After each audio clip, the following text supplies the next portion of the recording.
Hello everyone, this is Steve. In my previous video, I showed you how to text customers through the GoTo app. In this video, I'm going to show you how to text customers through the GoTo desktop.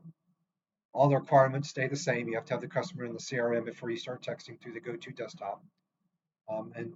Reminder, we're only to contact customers through the GoTo phone, which is on your in your office, or the GoTo app, or the GoTo desktop, which is what I'm going to show you how to do here.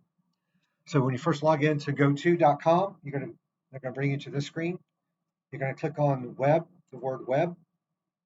A lot of times you have to log in again. You'll see where it says log in to GoTo. You just click on, I think it's a black button. It's already logging in for me here. So on the mobile app, if you remember, the messaging icon was on the bottom of the screen. On the desktop version, it's on the left-hand side. So I'm going to click on messaging.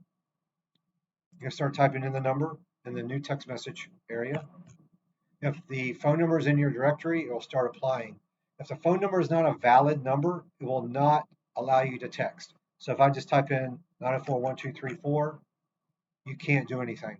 But if I type in a real number, 838-4838, that's my cell number, you're going to select the green bar here. You're going to start typing the text message or the text.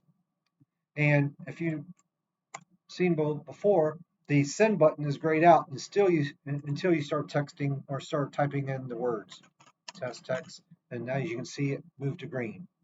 So you would hit send, and you can see that was sent to me. I'm going to hit reply, and there it is. So this is how you text message using the GoTo desktop version. Hope that helps. If you have any questions, let me know. Thank you.